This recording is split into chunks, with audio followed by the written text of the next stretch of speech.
I did not expect to listen to that kind of music. It was very close when I was singing in the car, but you know, I was very just amazed. The first second, literally my face is just taking up the entire screen. And at that point, it was just like, all right, this is absolutely amazing. From the Windy City to the Glass City, how are you feeling with the production and the cast and crew here and just your experience overall? What I really admire is the community, the camaraderie of not just the production, but with the community of Toledo as well. Just seeing how many people come together to support each other, whether it's a film or a small business or running for city council, it's all of that is covered here. And coming here and just seeing, I'm a native of Ohio, so to see this again from Chicago, it warms my heart to see just really good homebody people just coming together and supporting the arts, whether it be film or theater or dance. But yeah, I think that's answers the question. Yeah, I would say so. Because I can just keep going, but. How was it during, especially that car scene? I'm trying to think of like how whoever's mastering the puppet and the car doors close. Like, how did you have to like maneuver into that? From the back seat, I had to reach my arm through the little crevice and contort myself in all sorts of weird positions. I did that throughout the entire film. Yeah. You kept telling him slower. Yeah, we shot that at middle of midnight, and I will never just forget Michael just saying one more time, and every time I'm just yelling, did it work? Did it work? I'm just like, at that point, like, I think that's the biggest challenge is just, it's 12 o'clock at night, you just try to have that energy, but Michael was very patient with us, and I really do appreciate it. How is that bouncing lines off of a puppet? I worked with Charles at Second City right before we started filming, so I really had some good energy working off of Charles.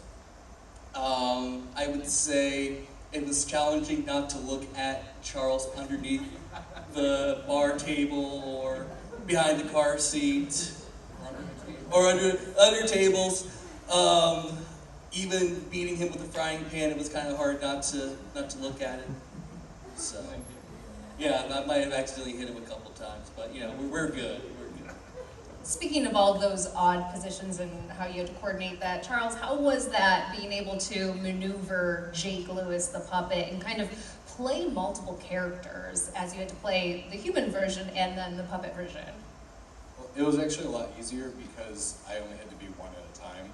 So it was like, I was Jake, but then I was still Jake, just I didn't have to do as much with my body. It was all, you know, hand gestures and movement, and like, it was interesting doing scenes where I can't see anything from under the table, and so I'm just kind of like memorizing where everyone is and like turning and doing my expressions and opening his mouth.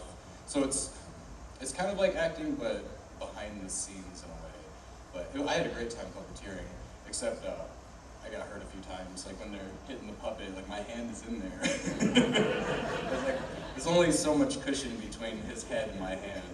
And, well, it was Matt and Callie with the baseball bat. But it was weird. We got freaked out because when she hit it one time, we heard a clink, like it hit his eye. And we're like, this is the only puppet we have. We cannot break him. Now, would you say that you're a master puppeteer now? No, absolutely not.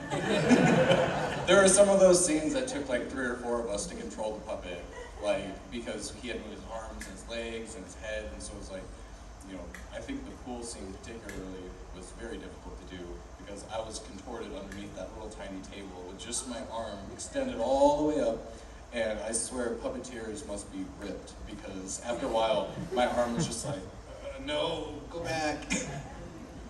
Now for your, oh, sorry. No, I was just saying, like, for the rest of it, like, we had other people moving, like, the rest of him during that entire time.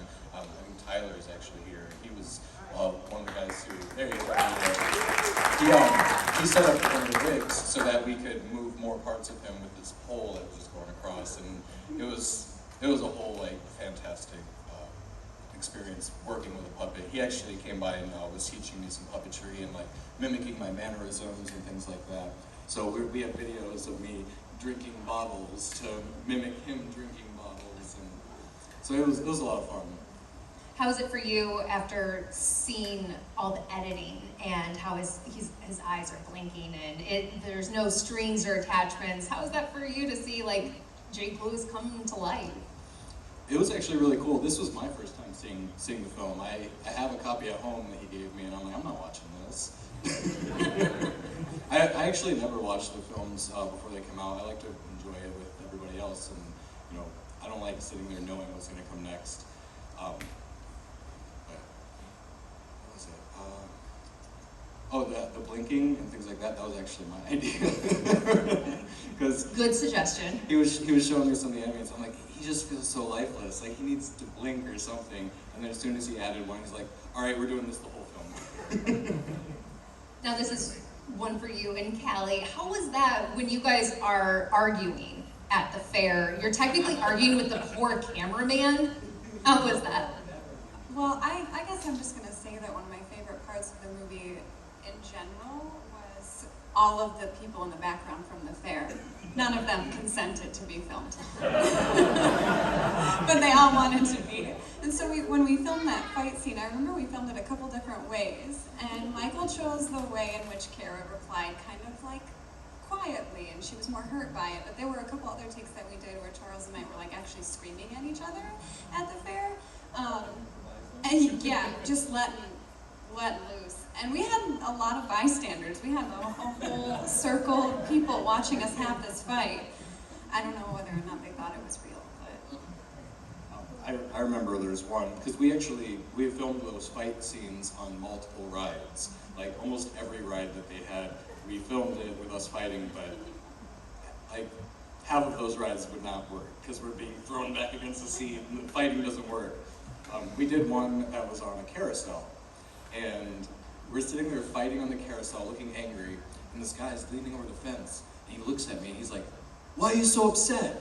You were the pretty lady!" And I just glared at him. And then as soon as we got off the rides, we were like the happiest people, just running from ride to ride, like having a great time. And then as soon as we were on the ride, it was, "I hate you!" That's fun. We had a good time. Sounds like everybody had a good time. How was it for you interacting with a puppet, but also seeing Charles like contorted on the side of the bed in the pool? A lot of acting is maintaining focus in what you're doing, and this was an expert practice in focus, because having to focus on the puppet while Charles is very clearly uncomfortable right there. Yeah, you can like see his eye twitching, a tear falling down. It's 2 a.m., which I gotta say, we did a really good job capturing everybody's performances, despite the fact that it's 2 a.m. and most of the time I personally just woke up. You were like, time to do a take. I'm like, okay, here now. Yeah, that's the nature of filmmaking at night. I just need to get better sleep. Seeing these scenes, it seems so realistic, especially in the bedroom scene where you guys are trying to make first love kiss happen. What was that like for you seeing this for the first time on the big screen where all the strings are taken out and he's more real and lifelike? Really creepy, but really good. I mean, it's an unsettling thing in general if that were to happen in reality, and so it's a little unsettling on screen, which I appreciate. I want to be a puppet. Yeah, it was cool, and I guess kissing a puppet was cool too. got that one on my acting resume. Well, those were all of my questions for you guys. Thank you so much for answering them. Does anybody from the audience have any questions? Do you want to scream it out? Do you want the mic? How would you like to do this? Scream it out. Perfect. What was your biggest motivation, to, work in this film, and I also have a question, same thing for the writer and director. What was the biggest motivation you had to bring this project to life and choosing three talented actors to make this film work? Well, I mean, one of the motivations was obviously to make use of that puppet, because that was like a $50 investment, and I'm really, I'm well known for my thriftiness. So that was one motivation, but also, in the case of this script, I like to, have like some kind of lesson or moral that I want to include and talk about.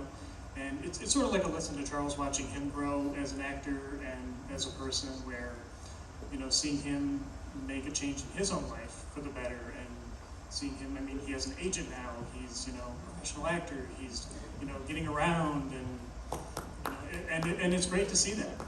And, a few years ago, that might not have been the case. And suddenly we wound up working at Kroger together, and he wanted to be in my films, and 12 years ago, and I'm like, who is this guy? I don't even, go away, go bag for somebody else. And but that's the thing, it's like, working with me made a change in your life. And vice versa, you got me out of my shell, and I'm in front of a crowd talking, and it's weird. So that was one of the motivations, that and the fact that I wanted to make something a little lighthearted and fun, because my last couple of films are kind of dark and disturbing and depressing, and got that out of my system. Yeah, and also we had done another film with puppets about 10 years ago. It was called W's for War, which was basically, I don't know if you've seen the miniseries The Pacific on HBO. I basically did a parody of that with the Muppets. Like, I was in it, and I waterboarded Cookie Monster. with milk, right, yeah. And I waterboarded Cookie Monster with milk. Yeah, and he was gurgling cookie as I killed him. So the other motivation was I wanted to do something with puppets again, because we had a lot of fun doing that. But yeah, not that, something copyright free. That was the motivation, and the fact that, like, getting to work with, not only the cast, but the crew, the great people that I, get to work with over and over again, who put up with my crap, project after project. Matterman, Jack O'Hare, Virginia Shine, countless people who have just, I love working with them, and that's a motivation too.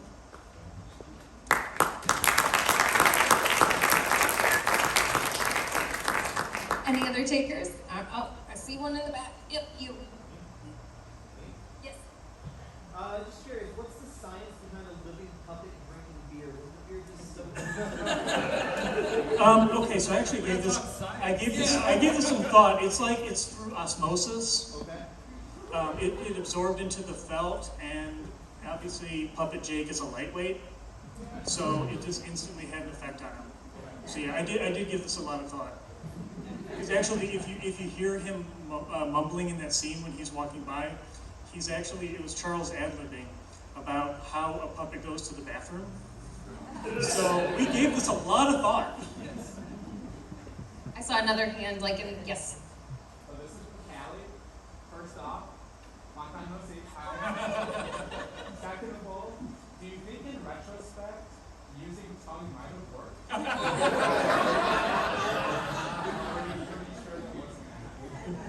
It's a question I've asked myself for years now. Literally years now. I'm like, should I have slipped the puppet some tongue? I think it certainly would have added a level of comedy, but yeah, the puppet could have given me tongue back. So Would have been one way. It's more like licking the puppet.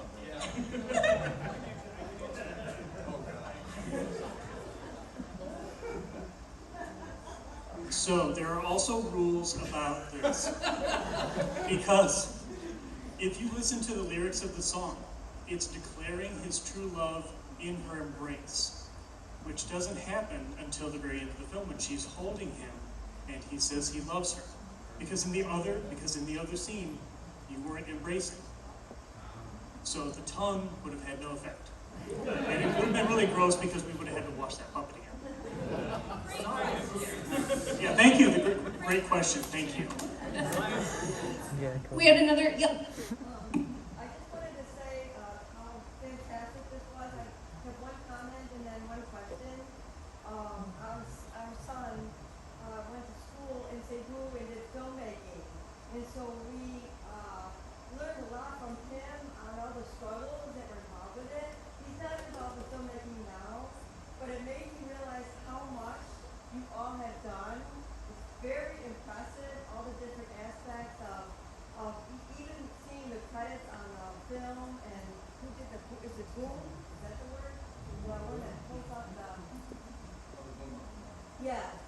No, that was Max. And shout out to Max,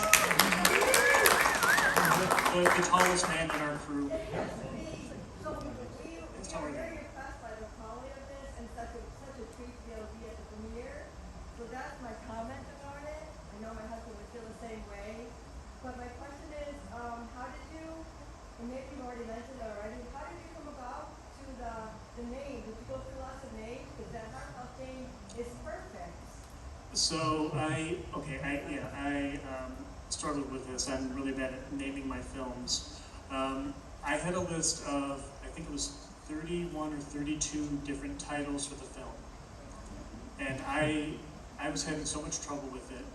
And then I talked to Virginia, she runs the Glass City Screenwriters. She's a prolific writer herself. And I said, I can't figure this out. I need some help.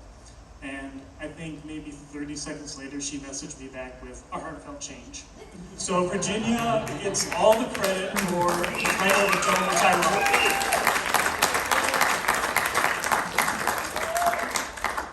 wrote. Did we have any other questions? Yes.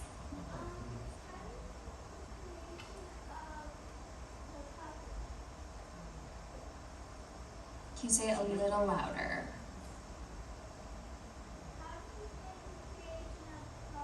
How did you make the creation of the puppet? So what we did was, when I found the puppet that looked like Charles, it was actually a sort of like a Christian educational puppet. It was a shepherd puppet, and he had a robe, and so immediately I stripped him naked and started looking for clothes. I shared that on, I think it was like on Instagram, yeah.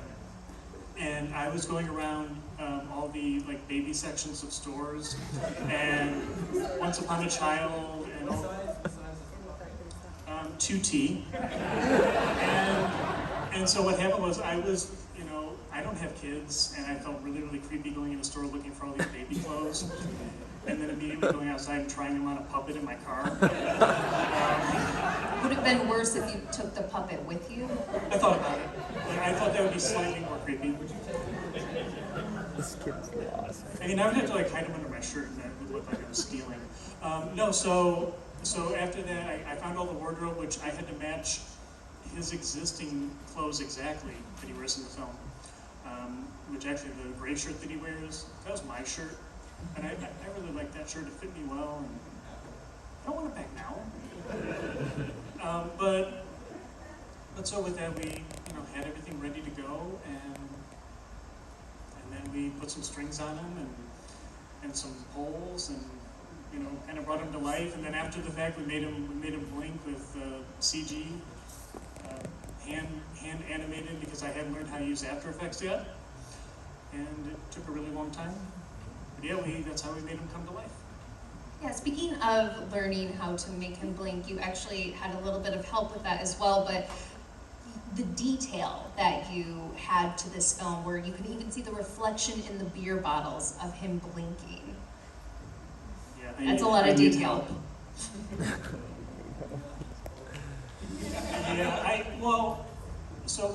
First off, I want to give a ton of credit to Grant Bickla, who he did a lot of.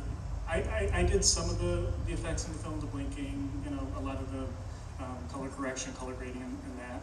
But a lot of the visual effects, where rotoscoping out all the rods and the strings and all that was all Grant.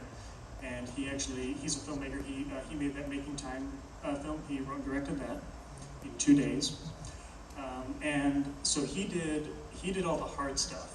And he sent me a video, which is like 6 minutes of him showing me how much work he had to do to fix all the stupid strings that were all over the frame. And he said, I just had to do 17 layers of effects in this one shot because of these beer bottles and the reflections.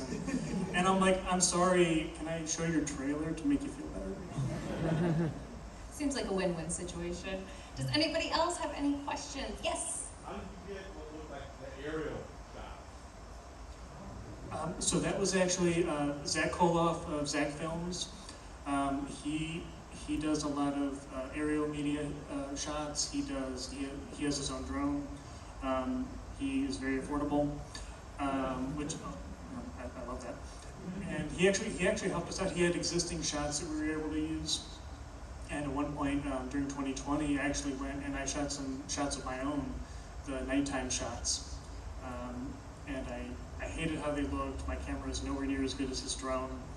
And so what happened was, so I, sent him a message and I said, hey, I need 8 seconds of nighttime downtown Toledo footage.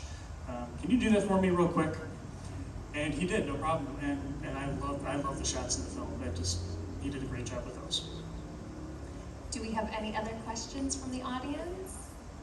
Yes. How much shots did it take for the Nelson, the dog? So I'll preface this. I don't know exactly how many shots it took, but Nelson's actually my dog. I had been training him. He was only 1 year old, maybe 1 year old when we shot that, and now he's 3. So it really shows me how long this film has been in production, because he's like a totally different dog now. On scene, we had to use hot dogs to get him to do anything, but he loved everybody like so immediately that we had to like have everyone come up and let him sniff, and then he was, I don't know, he behaved so well for being a 1-year-old dog. I was very proud of him. Yeah, well, one of the issues that we had was we couldn't really have the dog and the puppet interact, because I was afraid that, he would get a hold of the puppet and, rip it apart. Yeah, hilarious, because I would have had to get another puppet. But basically, I kind of cut the scene down to nothing, where, there's a little bit of interaction here and there. A couple of the shots have CG where the puppet's in front of the dog. There are a lot of things with the puppet, just getting him to move in general, that just, there's a whole scene where Vinny here was chasing the puppet throughout the house back and forth. And we had the puppet on a pole. We were kind of running him back and forth, and he had like the frying pan and doing this whole elaborate thing. It was so bad that I deleted the footage.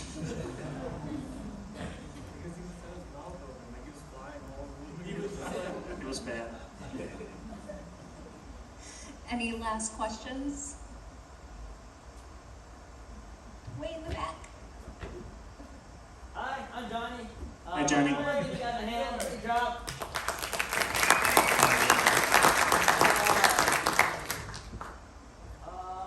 Just a simple question. I won't make this too complicated. So, but for say like new actors, new performers, new people who want to do filming, what kind of advice would you want to give to say like newcomers? Kara? Yes. So, the best advice if you want to be a performer is train. Take classes. And if you're really serious, money's not a thing. Like, I know that sounds silly, but train. There are even the most professional people are still taking classes. So. She's right. Yeah, that's 100%. I mean, I feel like when we were filming this the whole time, I was like, Charles, you want to do this? You should take classes. Are you taking classes? Here's who I train with. Are you taking classes yet? And you're like, yes. Yes, I am. Yes, I am. I'm like, are you sure? Yes. And then I went to Second City and met Vinny, so it all worked out. Well, congratulations on the world premiere of A Heartfelt Change. Can we give them one more round of applause?